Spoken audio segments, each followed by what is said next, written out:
It should have been a simple test.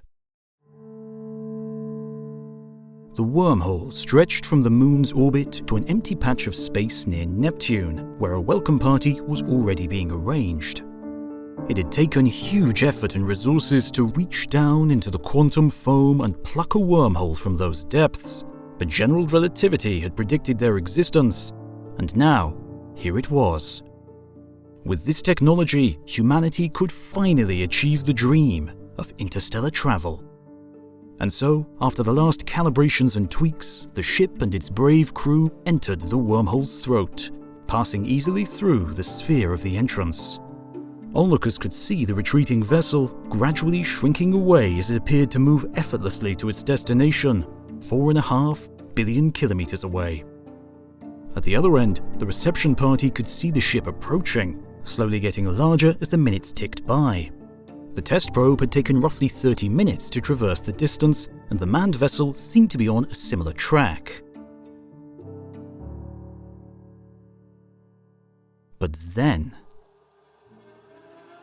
there were murmurs of concern as the ship appeared to slow down, then stall. It looked frozen in place. 30 minutes passed, and the ship did not emerge. Days passed, then weeks, then months. With time, sensitive telescopes at either end were able to determine that the ship was still in motion, but almost imperceptibly slowly. Debates raged about what to do. Send a rescue party? Turn off the wormhole generator? Every option seemed to end in tragedy, with the fragile balance of exotic forces maintaining the stability of the wormhole thrown into disequilibrium, tearing the ship and its crew to pieces. The only safe option was to wait. And so, they waited. 500 years passed before what was left of the ship finally emerged from the open end of the wormhole. It was still intact, but barely functioning, a broken husk after years of exposure to the harsh conditions within. The crew was long dead, their remains still strapped into the command chairs. Finally, the wormhole was shut down. Clearly, they had miscalculated. The predictions of general relativity were evidently not enough. They thought they had solved every corner of the complex intersection of gravity and quantum mechanics, accounted for every possible interaction. But something simply hadn't worked. Humanity looked out at the distant stars and never felt more alone. Wormholes are complicated. They appear in the equations of general relativity, and the idea of them is almost as old as the theory itself. But unfortunately for those test pilots heading to Neptune, relativity is just a machine that tells us how gravity works in various scenarios, regardless of whether or not the universe actually allows those scenarios. And so, what would it take to build a wormhole? Which mechanisms allow for wormholes and which forbid them? And would they transport us to the destinations of our dreams across the stars, or to an early death?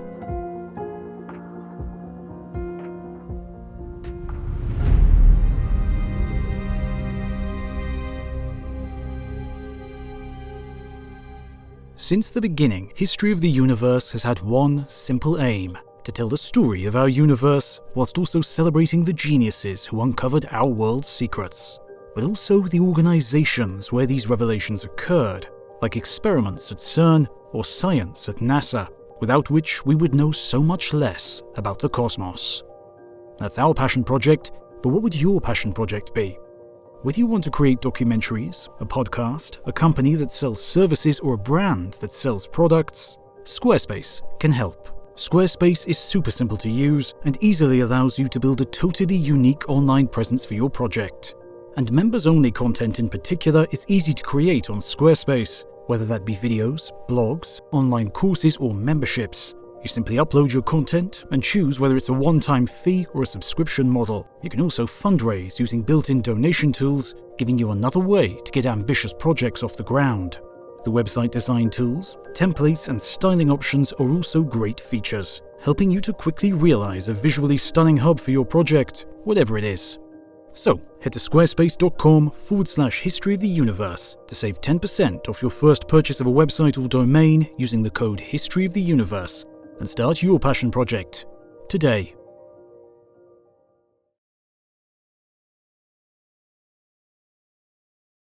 Critics called it confusing, dense, and absurd. But to Edgar Allan Poe, it was his greatest work yet. It was 1848, just 1 year before his mysterious death. Having struggled as a professional writer throughout much of his life, his recent success from The Raven had been a welcome financial reprieve, which he took advantage of to compose what he viewed as his masterpiece, what he called the one great purpose in my literary life. Its title was Eureka. The text is expansive, and today little attention is paid to it, especially compared to his much more famous poems. But some statements in its tangled mass still stand out as oddly prescient. For about 2/3 of the way through the text, in the middle of a section where Poe discusses the expanses of interstellar space, he declares, almost out of nowhere, that space and duration are one. In Poe's eyes, space and time were the same. Working nearly a century later, Albert Einstein had no idea that in some sense he was recapitulating the thoughts of a long-dead New England poet. But that is exactly what he ended up doing. It was 1905, a year which would become known as Einstein's Annus Mirabilis, a year of miracles. In that single year, Einstein published 5 papers, each one with huge implications for our reality. And one of those papers, perhaps his most consequential, concerned the relationship between movement and energy. It's in this paper that Einstein formulated his special theory of relativity, which showed that the measurements of length and time were relative to the observer. But Einstein's former teacher, Hermann Minkowski, thought that he hadn't gone far enough. And so shortly after, Minkowski offered an intuitive, geometric formulation of Einstein's work, presenting the universe as a 4-dimensional object. Unlike Poe's ideas, however, this new space-time did not mean that space and time were identical. Instead, they were different facets of a single, unified entity. But Einstein would learn from his teacher once more and quickly adopted this new idea, using it to make one more gigantic leap in human imagination. In 1915, Einstein unleashed into the unsuspecting world a general theory of relativity.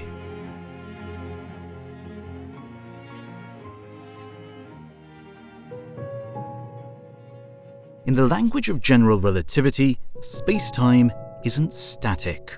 It responds to the presence of matter and energy.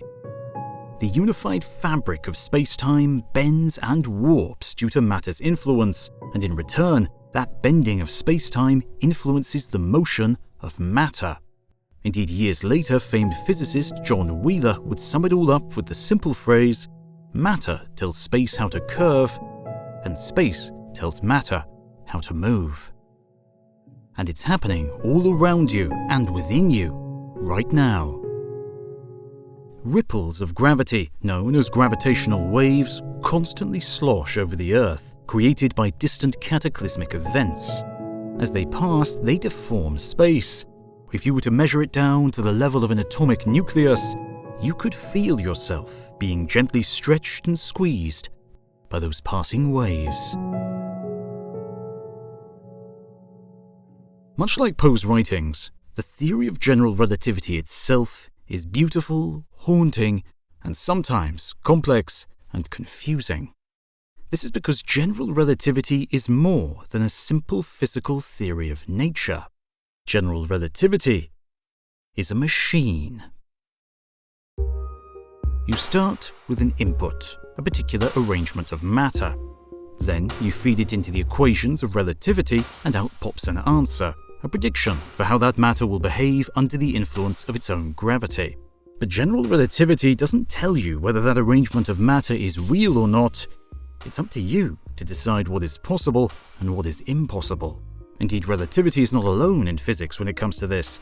Newton's law of universal gravitation, which relativity replaced, was similar. You tell Newton what kind of material arrangement you have, and the equations will tell you how that system behaves. If you want realistic answers, you have to provide realistic scenarios. For example, you could, in principle, figure out the gravitational influence of a solid metal rod 10,000 light-years long. It's up to you to decide if light-year-long solid metal rods exist in the universe. On that matter, Newton will remain silent. But to make matters even more complicated, unlike Newton's laws that preceded it, general relativity is not a simple equation that can be taught in high school. Instead, it's a set of 10 equations in 4 dimensions, all tangled with each other and all non-linear. The physics community knew that it was correct and useful, but it was so difficult to wrangle that most physicists preferred instead to work on subatomic and astrophysical problems. Indeed, the pioneering physicist J.J. Thomson once remarked, "I have to confess that no one has succeeded in stating in clear language what the theory of Einstein's really is." Though there was some progress, soon after Einstein developed relativity, Carl Schwarzschild found a solution involving the simplest arrangement of matter possible while cowering in the trenches of World War I. In this case, Schwarzschild took the machine of relativity and input something resembling the solar system. Out popped a description of the strength of gravity surrounding the Sun. While the solution was intended to mimic the solar system, it contained something else: the possibility of a singularity. The idea that if the ball of matter were to be squeezed below a certain limit, then it would just keep collapsing, its own gravitational pull so strong that it becomes a singular point of infinite density, surrounded by a one-way membrane, an event horizon. And so the machine of relativity had done its job. Now it was up to physicists to figure out whether the result was possible or not. And most scoffed at the idea. Indeed, Einstein himself rejected it. In a 1939 paper, he argued that no object could ever shrink to the degree that gravity would win out over all the other forces. Frozen stars, as they were named at the time, simply could not exist in the universe. But J. Robert Oppenheimer disagreed. Just a few months after Einstein's publication, Oppenheimer was working with his student Hartland Snyder. He had just figured out the maximum possible mass of a neutron star, the densest star possible, and he wondered what would happen to those stars if they went over the mass limit. But Oppenheimer and Snyder came to the exact opposite conclusion to Einstein. Once you folded in the rest of our knowledge of physics, they found that there was really nothing to stop the infinite gravitational collapse of a massive enough star. And from there, the machine of general relativity told you exactly what would happen, their paper stating clearly, the star thus tends to close itself off from any communication with a distant observer. Only its gravitational field persists. However, the same day that the duo published their paper, Germany invaded Poland. Their work would be forgotten for decades, and Oppenheimer himself would get swept up in the Manhattan Project and the fraught politics that ensued, never to return to astrophysical mysteries. Despite this, as time went on, it would become indisputable. Black holes were real and possible. But was that all that the machine of relativity predicted? Or was there something more? As Oppenheimer worked away in service of the United States government, behind the Iron Curtain, Soviet astronomer Igor Novikov saw something else produced by the equations. The black hole had a twin. Novikov had been born in 1935 in Moscow and quickly ascended to leading positions at Moscow universities. Little is known about his personal life, except that working as a physicist in that environment was a tricky business. You had to ensure that your research did not conflict with Soviet ideology, you would frequently get pulled aside to work on some state-sponsored priority, and you had little hope of making your work known to the worldwide community of scientists. Still, Novikov had enough freedom to pursue some decidedly unorthodox lines of research. and his great revelation in 1964 was born out of a simple realization about gravity.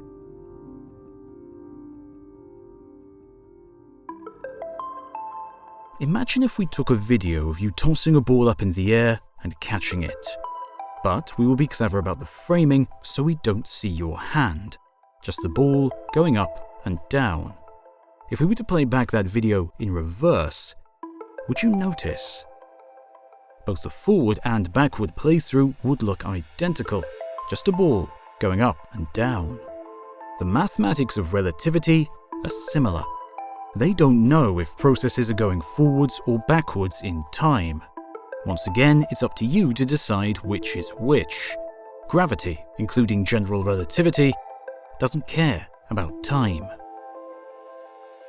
And a black hole is a particular solution to general relativity.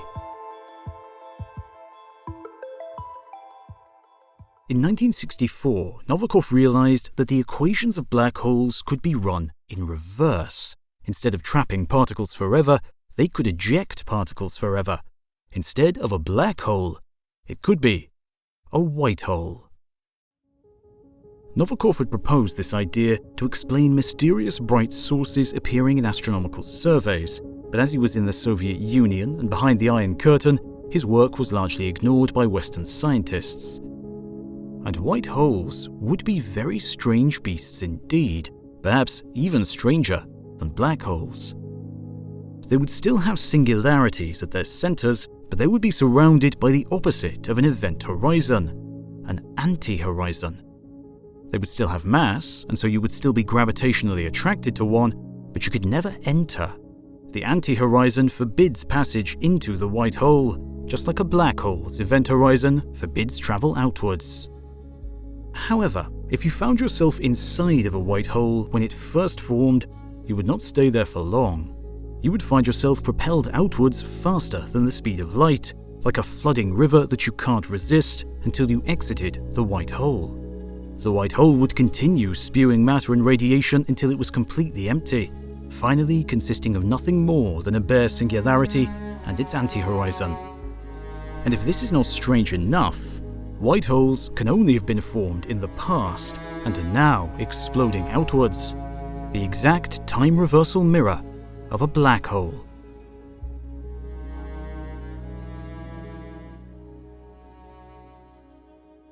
In time, physicists would prefer a different explanation for those distant bright sources, namely the energies emitted by matter as it fell into black holes. But as late as 2014, Novikov believed that some of them may still be white holes, formed through some exotic mechanism in the early universe and still shining today.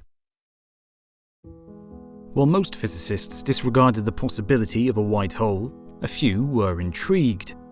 Roger Penrose, who would go on to win a Nobel Prize for his work on black holes, became aware of Novikov's work and realized that it might just be the ingredient needed to explain yet another strange solution in general relativity, a solution involving a tunnel from one universe to the next. But it would be Penrose's friend and colleague, John Wheeler, who would give these tunnels their modern name: wormholes. He would find that white holes and black holes could be connected together, and in fact, the solution had already been found decades earlier by a relatively unknown assistant of Einstein's. And with that solution in place, Wheeler realized that a little branch of relativity could blossom into a way to jump light years into the stars. He just needed to see if the machine of general relativity was spitting out genius or madness.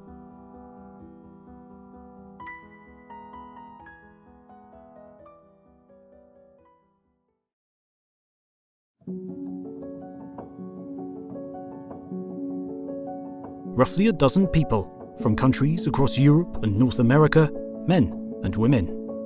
They would peer deeply into the inner workings of nature. They would devise ingenious mathematical proofs. They would conjure results from groundbreaking experiments. They were all, in a word, geniuses. But they all had the same inescapable problem. They lived in the shadow of Albert Einstein. Like being the second best swimmer in a pool next to Michael Phelps, there was no hope for Einstein's collaborators in claiming top prize as the smartest person in the room. But still, Einstein himself did not disparage them or hold them in disregard. Instead, he frequently asked them for help. Einstein called one friend, Michel Bessot, the best sounding board in Europe, and one of these working relationships became personal as well, his first wife, Mileva Maric. And then, there was Nathan Rosen. He would meet Einstein for the first time in 1934 at the Institute for Advanced Studies, which had been founded on the grounds of Princeton a few years prior. Rosen was smart, capable and hard-working. He'd even proposed a largely correct model for the atomic nucleus before its discovery. But despite his intellect and other work, it's unlikely his name would be repeated so often today if it weren't for his collaborations with Einstein. Rosen had already spent a few months at Princeton before he finally built up the courage to meet with the legendary physicist. When he did, timidly knocking on the genius's door, Einstein was engaged in a deep conversation with another collaborator, the mathematician Walter Meyer. But immediately, Einstein put the young Rosen at ease, as Rosen himself related years later. I told him about my work on the solutions of the equations of his unified field theories, and he seemed interested and asked many questions. After a while, he began telling me about the work he was doing at the time, and before I realized it, the three of us were engaged in a lively discussion of his current problems. What followed was a 3-year partnership. Officially, Rosen was Einstein's clerk, but their relationship was closer to a friendship. Rosen was especially interested in Einstein's doomed efforts to unify gravity with electromagnetism, something most other physicists scoffed at as foolish and misguided, which probably helped their bond. And it was during their time together that Rosen would propose a remarkable new outcome from the machine of relativity.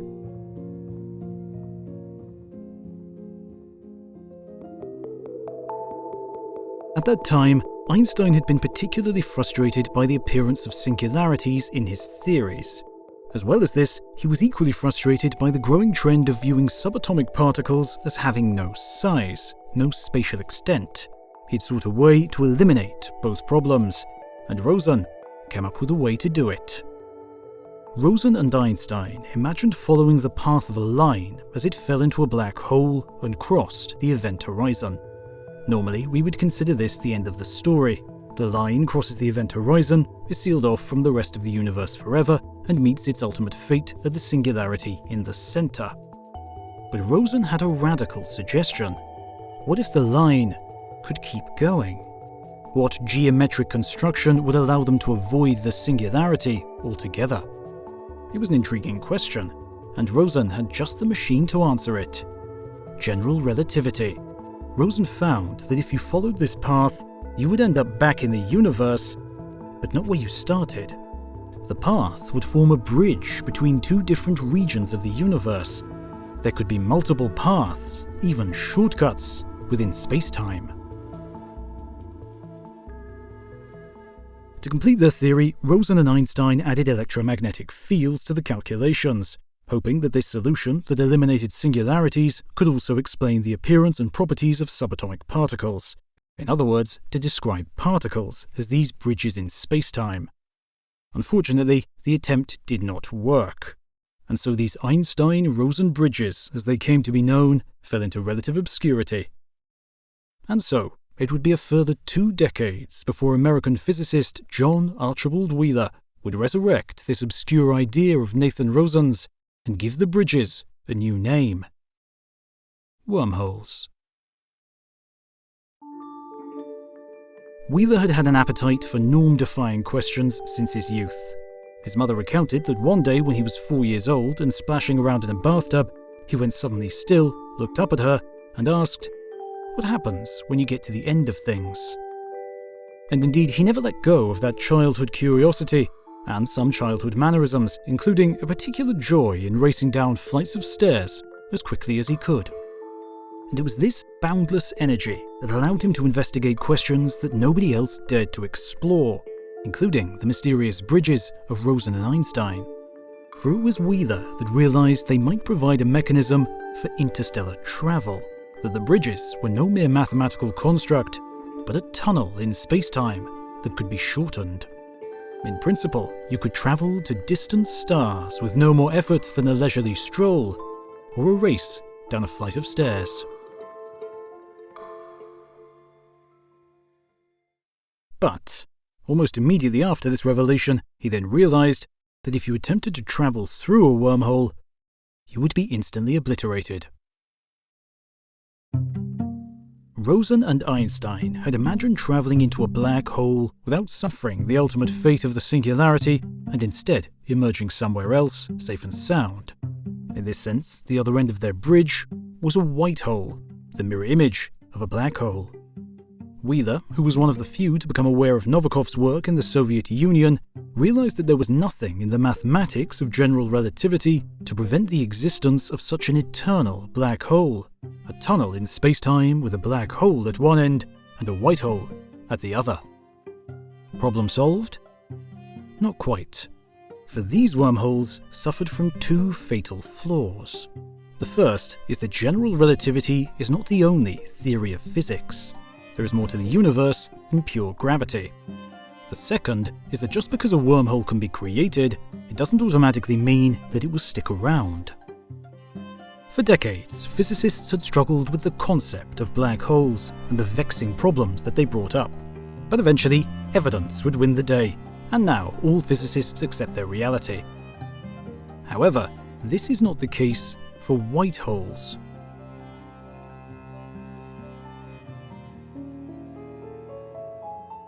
A white hole is a black hole run in reverse, which is possible in general relativity only because general relativity does not care about the flow of time. But we do. And so do other theories of physics. The cast-iron laws of thermodynamics, for example, do care about the flow of time and the rise of entropy. You can collapse material to form a black hole, the entropy increases and all is well in the universe. But you cannot expand material to form a white hole. The entropy would have to be lowered to make this happen, and that is strictly forbidden. There is no mechanism to create a white hole out of the materials and physics of the known universe. When a star collapses, the rush of energies and forces prohibits one from forming, in a sense pinching off that portion of the Einstein-Rosen bridge, leaving only the black hole behind. Perhaps, though, the early universe, chock full of strange and unknown physics, was able to create white holes from some exotic process and leave them behind as remnants that inhabit the modern-day universe. Could that be the solution? Unfortunately, no. Even if you were able to create a white hole, either through some arcane mechanism in the Big Bang or in the laboratory, it could not last for long. A white hole still has positive mass. It still has a singularity at its center. If you were to encounter it, you would still be drawn towards its massive gravity, but you couldn't ever enter. Its anti-horizon is the ultimate exclusive club. It does not admit entry. To anybody, to anything. And so you would become trapped, pulled tantalizingly closer to the edge of the anti-horizon, but never able to pass through. The energies of this system have you approaching infinitesimally closer to the anti-horizon, go up and up and up, and eventually they go out of control. To put it simply, they explode.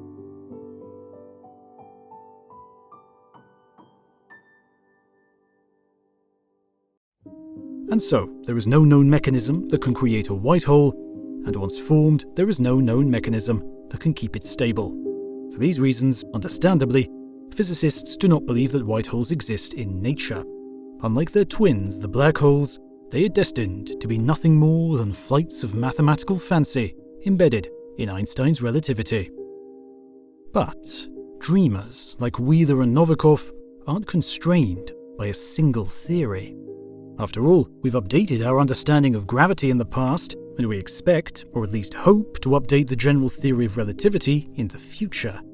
So while our current knowledge of physics forbids the existence of white holes, maybe a more nuanced approach could allow them. Maybe wormholes could be possible. But unfortunately, even if you could achieve some feat of magical technology to create a white hole and keep it open turning it into the open end of an Einstein-Rosen bridge, Wheeler found that you should never, ever enter it. The problem is that the description of space-time offered by Einstein and Rosen, what we now call an eternal black hole, is static, a simple description of geometry frozen in time forever. But as John Wheeler, at the age of 4, asked his mother, what happens when you go to the end of things? What would happen if you created this wormhole and actually travelled through it?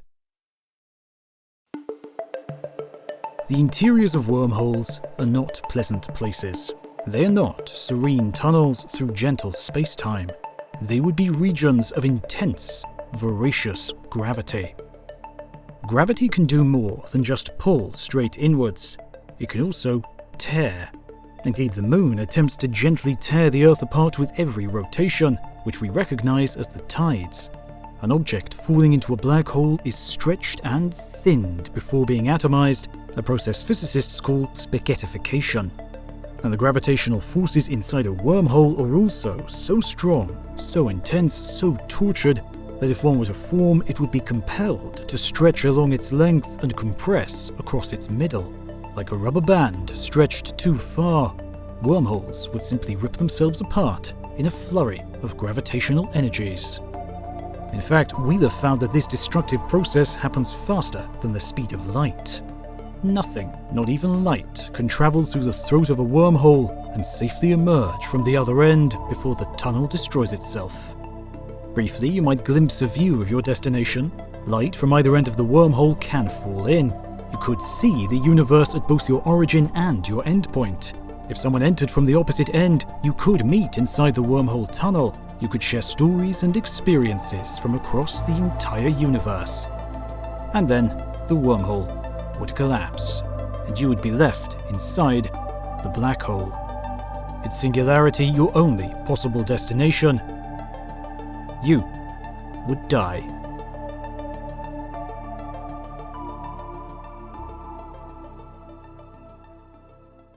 And so, after Wheeler's pronouncement of the finality of wormholes, most physicists accepted that they were literal dead ends. It was clear, once you crossed the event horizon of a black hole, whether as a single entity or as the entrance to a wormhole, you could not escape. No clever trick of Einstein and Rosen's geometry could save you. But, predictably, that wasn't quite the end. For decades later, a third generation of physicists would take up the challenge posed by Einstein, Rosen, and Wheeler. And in fact, it would be one of Wheeler's own students who would find a way to create a stable, traversable wormhole.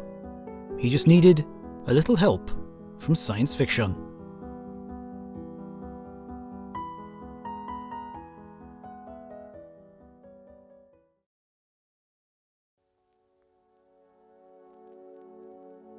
If you're looking for good physics in science fiction, movies like Star Wars are not the best place to find it. Laser beams that travel slower than real-life bullets, gigantic moon-sized space stations that defy their own gravity, weapons powerful enough to obliterate entire planets, and, of course, spaceships that, with a simple flick of a switch, can travel faster than the speed of light.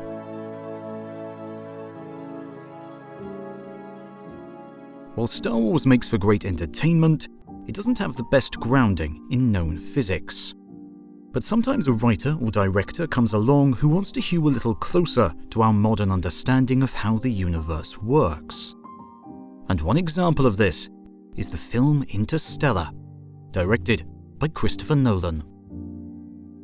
The world of Interstellar is recognizable enough, with a crop-destroying disease standing in for the ravages of climate change, and NASA, a shadow of its former glory, trying to organize a mission to explore a mysterious object that has appeared in the outer solar system.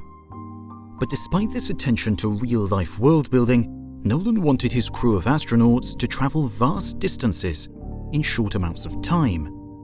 And so he enlisted Kip Thorne, a physicist, expert in general relativity, and Nobel Prize winner, to help with ideas.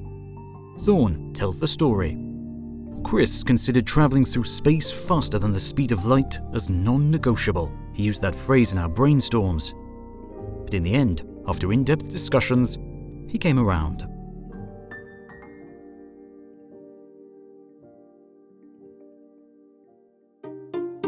Faster-than-light travel was out of the question for Thorne, but rather than refusing Nolan entirely, he compromised and provided a possible solution. The physicist suggested a wormhole, a shortcut through space and time that was stable and traversable. A bit of fantastical technology, certainly, but one that was not entirely ruled out by modern physics. And indeed, if anybody, Thorne should have known. For it was Thorne himself who realized this when in the 1980s he was helping out another famous friend of his, the legendary science communicator Carl Sagan, with his own fictional story.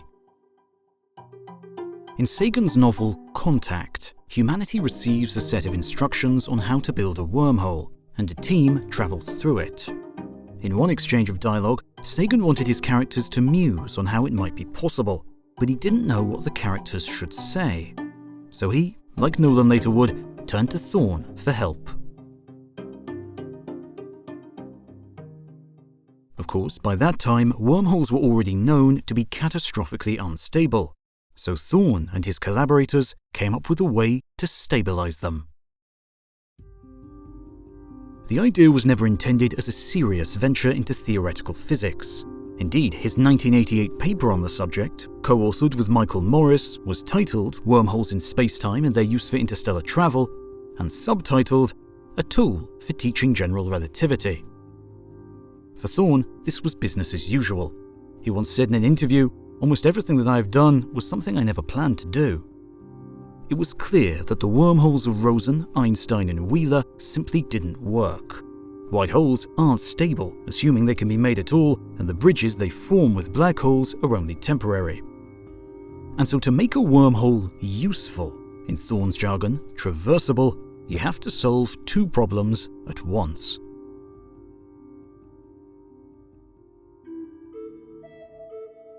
One, you have to put the entrance to the wormhole outside the black hole's event horizon. That's the only way to avoid doom at the singularity. And secondly, you have to stabilize the passage itself, exerting some sort of pressure on the walls so that they don't just collapse in an instant. And Thorne found one simple trick of the universe that could solve both problems within the equations of general relativity. Normally, most physicists use general relativity in one direction. Given an arrangement of matter and energy, they use the equations to calculate what the resulting curvature in spacetime is. From there, you can calculate the gravitational forces and predict the future behavior of the system. But Thorne worked the equations in reverse. He started with a specific structure in spacetime, the wormhole bridge between two regions of the universe, and asked the equations what configuration of matter and energy is required to make that tunnel stable. Ever dutiful, ignorant of what is and is not possible in the real universe, the machine of relativity obliged and produced an answer. Negative mass. Not antimatter, which has positive mass but opposite charge. Negative mass. A football that weighs negative 500 grams. A cut of meat from the grocer that weighs negative 2 kilograms.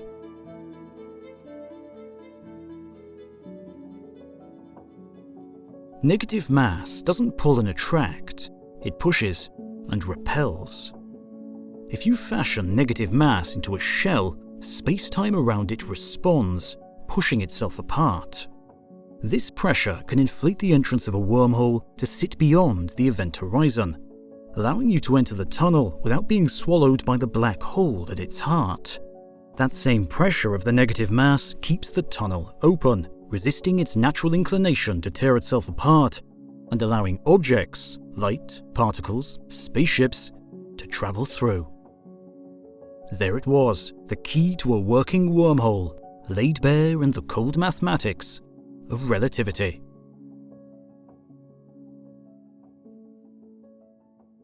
There was one problem, though. Where could we find negative mass?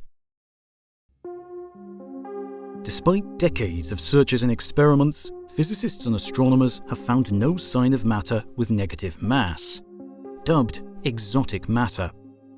And indeed, even if it did exist, it would pose severe problems for our most fundamental and cherished conceptions of momentum and energy.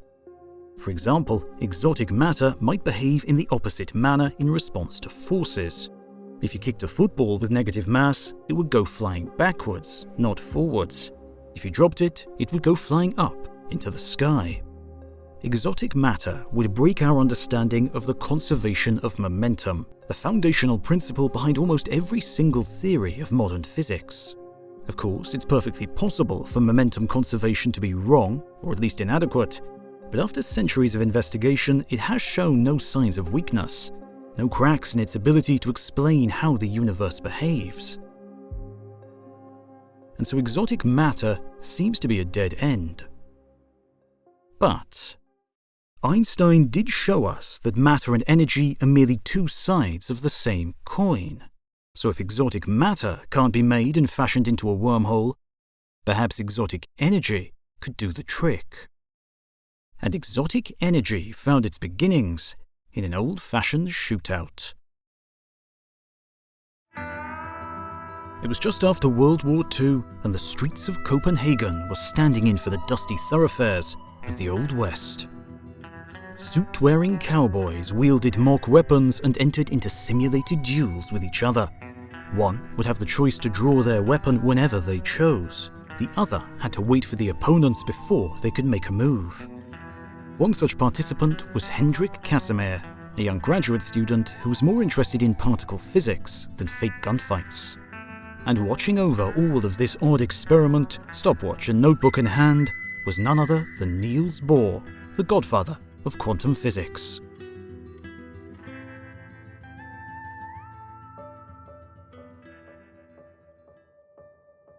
Casimir was in Copenhagen to work on quantum mechanics, but Bohr had diverted from his main interests to briefly indulge a hypothesis he had created, known today as the gunslinger effect. He believed that automatic responses were faster than intentional ones and had wanted to test the idea. Reluctantly or not, Casimir had to take a break from his studies and pretend to be a gunfighter. And so perhaps that image of fellow graduate students staring at each other across a distance, pretend guns ready at the hip, stuck with him as he returned to hard physics and imagined the tension and forces between two metal plates held a small distance apart.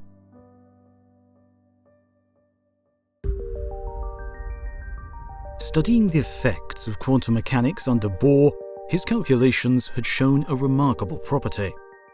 With nothing between two metal plates at all, they would spontaneously move towards each other as if willed together by an invisible, new force. But this would turn out to be no new force of nature. It was instead an artifact of quantum mechanics. Quantum mechanics does not envision a universe full of particles. Instead, it sees fields that occupy all of space and time. They are everywhere. These fields are full of vibrations, constantly fizzling in and out of existence. Sometimes these vibrations take on more substance and travel. This is what we call a particle.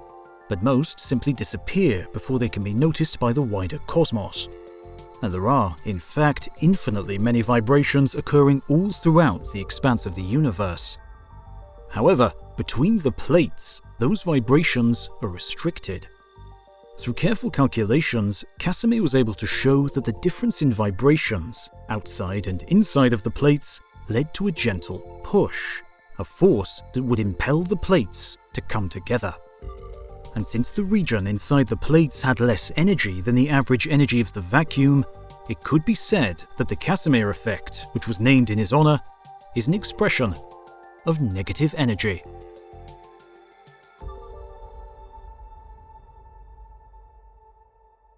And a sufficient concentration of negative energy can hold open a wormhole, stabilize it, and allow it to be traveled through.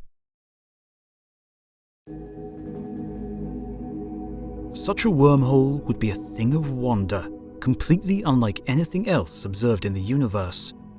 Its entrance would be a sphere, not unlike the event horizon of a black hole, meaning you could enter the wormhole from any direction. But it would be ablaze with light, not the light of the surrounding stars, but the light from a distant portion of the universe that has filtered through the opposite end. You could wave hello to a friend in the Andromeda Galaxy, you could examine its stellar contents, and you could travel there yourself. Movement through this wormhole would be relatively stress-free, assuming that the tunnel was properly stabilized with an adequate arrangement of negative energy. You would experience no strong tidal distortions, no incredible warpings of gravity, although your view of the outside universe would be highly distorted due to the unique geometry of the wormhole tunnel. But you would pass through unscathed, skipping tens, hundreds, millions of light years without a hitch. At least, in principle. For once again, things are not quite as straightforward as they seem. We have laws of physics, like the general theory of relativity, but usually the maths within these laws has much broader scope than just our physical universe.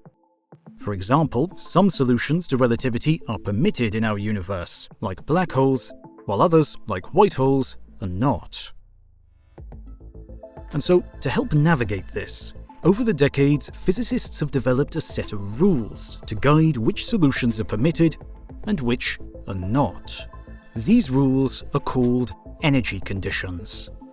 There are various, like the strong, dominant, and weak conditions, and in general, they tell us how energy can behave. For example, energy cannot travel faster than light, just like matter. Another condition states that local mass cannot be negative. Exotic matter is simply not allowed due to its momentum-defying implications.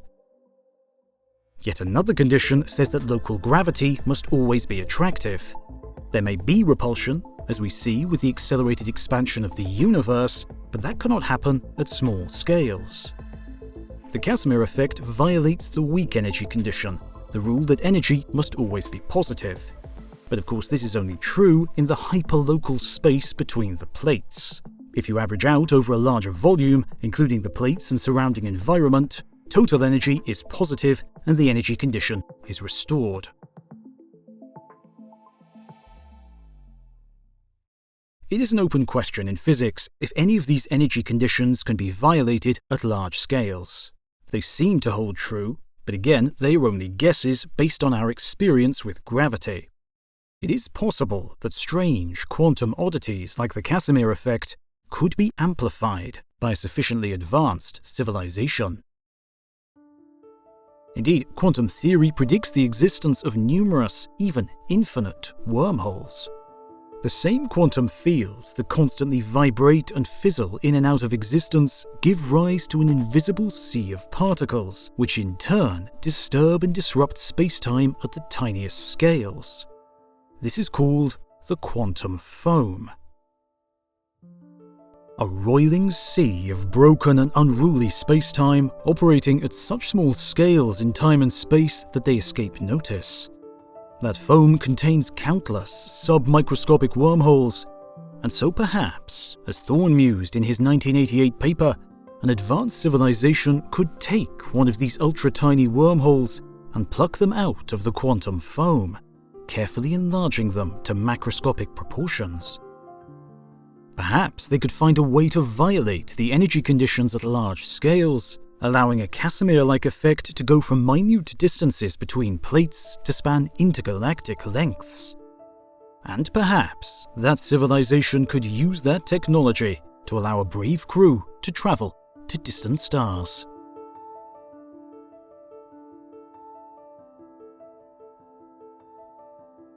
But a functioning wormhole, as tantalizing as it sounds, is more than a bridge to faraway galaxies. It is also a tunnel into the past.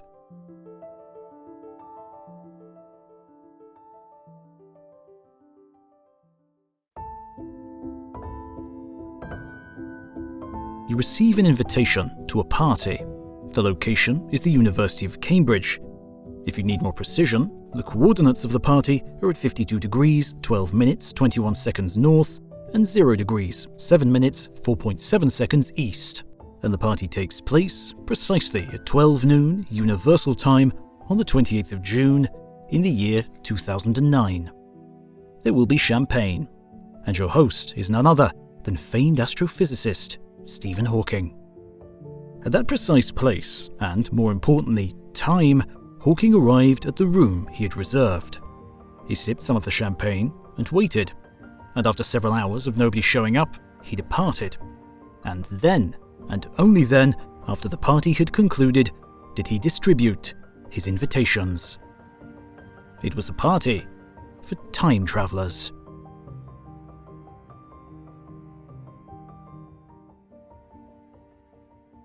The lack of guests seemed to be reasonable experimental evidence to show that time travel was not possible. After all, who in the distant future would turn down an opportunity to meet Stephen Hawking? But Hawking himself was not totally dissuaded. I'm hoping copies of the invitation, in one form or another, will survive for many thousands of years. Maybe one day, someone living in the future will find the information and use a wormhole time machine to come back to my party, proving that time travel will one day be possible. And so was he correct? Could wormholes hold the key to time travel? As far as we can observe, time travel into the past is impossible. And yet, once again, the machine of relativity seems to throw a spanner in the works, as its equations permit it. Let's assume that our knowledge of physics advances from its present state, and we discover a way to violate the energy conditions and construct a working, traversable wormhole held open by exotic matter or negative energy. You build your device and bounce between the stars faster than light. Never locally, of course. You never, ever measure yourself moving faster than light in accordance with relativity, and yet, at the same time, you are able to arrive at your destination before the news of your departure reaches it. You then take one end of your wormhole and accelerate it to nearly the speed of light.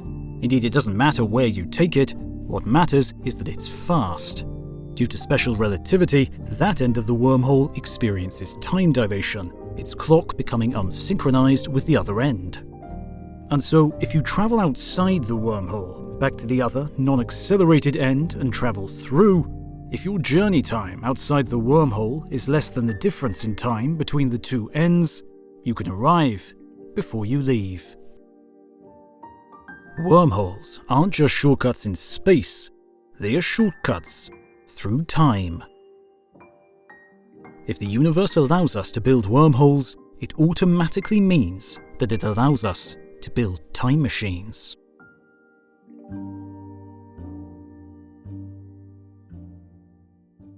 But time travel opens up so many paradoxes that most physicists point to this reason as sufficient evidence that wormholes are impossible. But why? Why can't we travel through time? Consider this example. You have a machine that creates a wormhole. You can turn the wormhole on, you can also turn the wormhole off. So you turn the wormhole on and travel into the past. Then you turn the wormhole off. Or you detonate a bomb and destroy the entire wormhole-making machine entirely. But if the wormhole is off or destroyed, how are you able to travel into the past to turn it off? This is just one example of the myriad paradoxes inherent to time travel. And so anyone who has deeply studied wormholes has been forced to confront the difficulties of time travel and concoct solutions around it.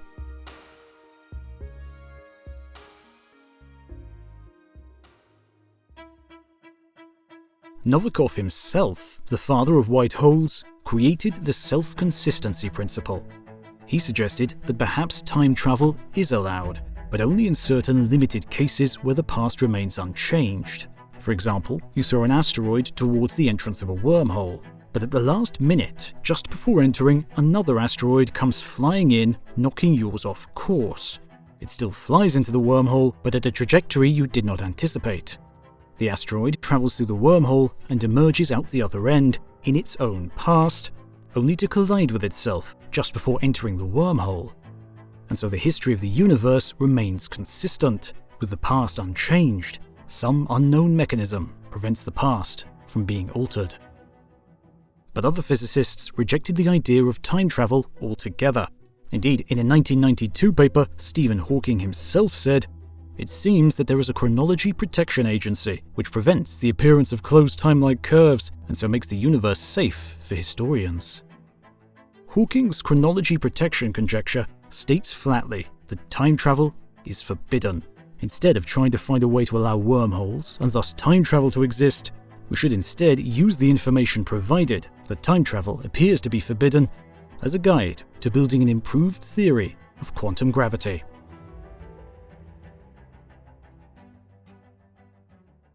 And yet still, that is not quite the end of it. For perhaps wormholes are not tunnels into the past, but bridges to entirely different universes. In the many worlds interpretation of quantum mechanics espoused by Hugh Everett, every quantum interaction leads to a branching multiverse. For example, if we perform an experiment that has a 50-50 chance between two outcomes, one universe, with one set of us's, measures one result, while another universe, with another set of us's, measures the other result. This interpretation of quantum mechanics has many flaws, but is not definitively ruled out by any experiment. And it opens up the possibility that wormholes could allow us to travel to the other branches of the infinitely expanding and splitting quantum tree. Following this logic, perhaps there is a universe out there in the many worlds where revelers from the future did arrive at Hawking's party. In their universe, Hawking's party was always a success. In ours, always a failure. Hawking's chronology protection conjecture holds, and time travel is still allowed.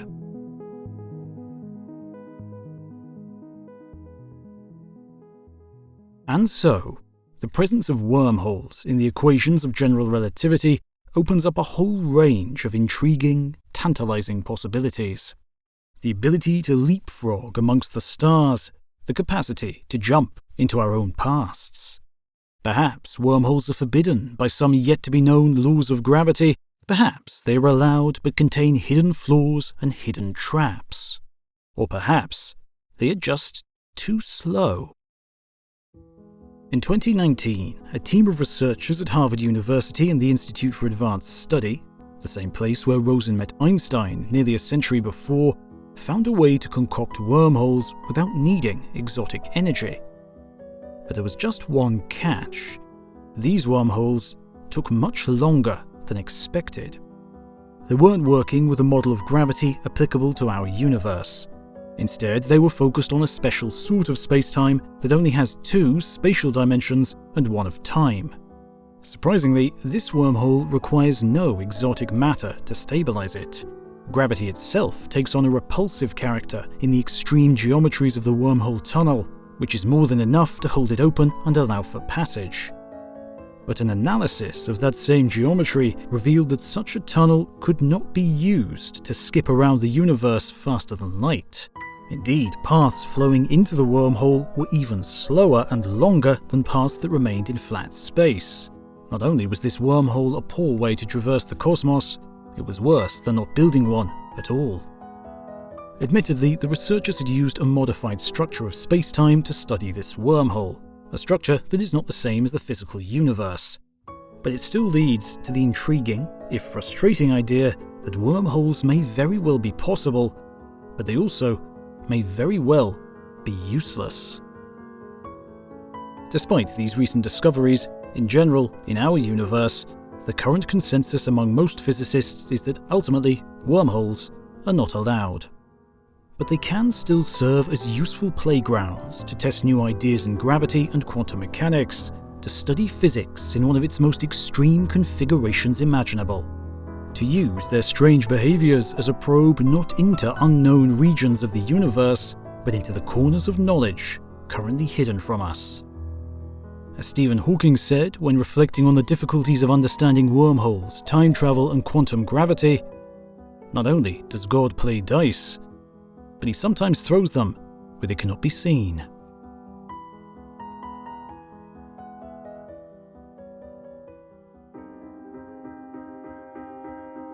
You've been watching the entire history of the universe. Don't forget to like and subscribe and leave us a comment to tell us what you think. Thanks for watching, and we'll see you next time.